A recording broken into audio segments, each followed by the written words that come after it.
సదాశివసమారంభాం శంకరాచార్యమధ్యమాం అస్మదాచార్యపర్యంతాం వందే గురుపరంపరాం.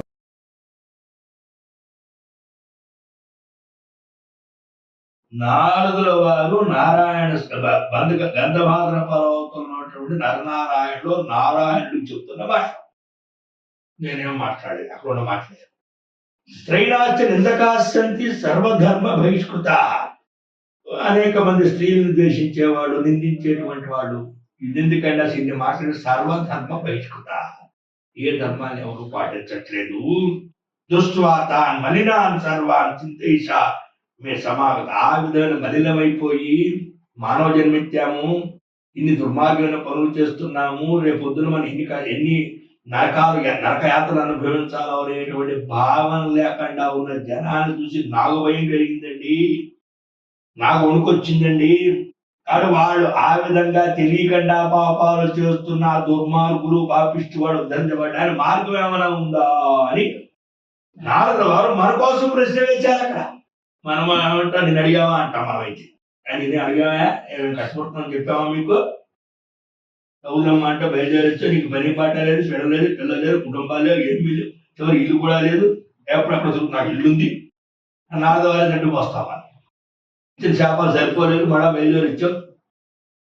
కథమేషా మయత్నేన భవేద్ ఉపయత సుఖం. కాడు ఈ విధంగా పాపాలు చేస్తున్న వాళ్ళు ఉభయత ఇహలోకంలోను పరలోకంలోను సునాయాసంగా ఏమైనా తరించే మార్గం ఉందా అని చెప్పి నాకు అడిగారు నాయన అని సూత్రులు వారు సౌరకారులు చెప్తున్నారు. ఇది జరిగిన విషయం. అక్కడ ఇలా అడిగారు, తత్వష్టం ఆగతో దేవ తవాంతిక సుఖదాయక. అందరికీ సుఖాన్ని ఇచ్చేటువంటి వాడివి, అందరికీ చరితార్థం చేసేటువంటి వాడివి, కాబట్టి నువ్వు తప్ప ఎవరు దీనికి సమాధానం చెప్పలేరు, కాబట్టి నీ దర్శనార్థమే వచ్చాను అని నారాయణను చూసినట్టు నారదులు వారు చెప్పడం.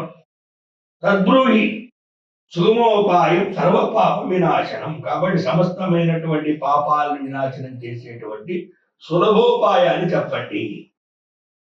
సుసాధ్యం మానవేర్దేవ ధర్మవృద్ధి యథోనిశం. కాబట్టి 50 మంది మానవుల చేత సునాయాసంగా ఆ ఉపాయాన్ని వాళ్ళు నిర్వర్తించి, అలాగే ధర్మం అభివృద్ధి చెందడం, వాడు మన సౌమనస్యం రావడం, ఈ నరకయాత్ర లేకుండా ఉండేటువంటి ఒక ఉపాయాన్ని, ఒక మార్గాన్ని చెప్పండి అంటూ ప్రశ్న వేశారు.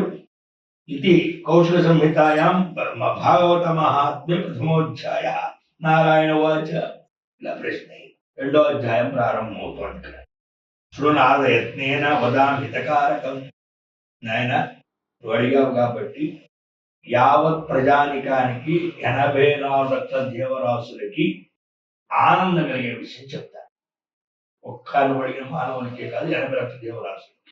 సర్వేషాం వర్ణానాం ఆశ్రమానాం విశేషత. విశేషంగా మానవులకి చాలా ముఖ్యమైనది ఇది. సర్వేషాం వర్ణానాం, బ్రాహ్మణ క్షత్రియ వయసు సూత్రాలకు సంబంధం లేకుండా అందరికీ కూడా విశేషం ఉపయోగపడే మార్గం చెప్తాను నేను. ఆసీత్ పూర్వయుగే వైశ్య. ఇక్కడ ఒక ఉపాఖ్యానం చెప్తూ స్వామి చెప్తున్నారు నారదుల వారికి, నారాయణ స్వామి అంటూ సూత్రుల వారు సౌనకాదులు చెప్తున్నారు. ఇది పరిస్థితి. ఉపాఖ్యానం ఏం చెప్తున్నారు ఇక్కడ? ఆసీత్ పూర్వయోగే వైశ్య నేపాల్ నగరే సుధి. పూర్వయుగం అంటే ఇది ప్రస్తుతానికి కలియుగ ప్రారంభం కదా, ద్వాపర యుగం తీసుకోవాలి. ద్వాపర యుగంలో నేపాల్ నగరంలో ఒక వైశ్యుడున్నాడు, ఒక కోమటి. వృత్తిహీన బంధుహీన సస్త్రీక సుసవర్జిత. ఎటువంటి వాడు? వృత్తిహీన, చేయడానికి ఏం పని లేదు వాడికి. బంధుహీన, సహకరించే బంధువులు కూడా లేరు. భార్య మాత్రం ఉంది, సస్త్రీక, భార్య మాత్రం ఉంది. సుతవర్జిత, వాళ్ళ సంతానం లేదు. ఏదైతే నేపాల్లో ఒక వైశ్యుడు ఉన్నాడో, ఆ వైశ్యుడు ఏ లక్షణాలతో ఉన్నాడయ్యా అంటే, వాడికి చేయడానికి పని లేదు, బంధువులు లేరు, భార్య ఉంది, పిల్లలు లేరు. ఇటువంటి పరిస్థితి.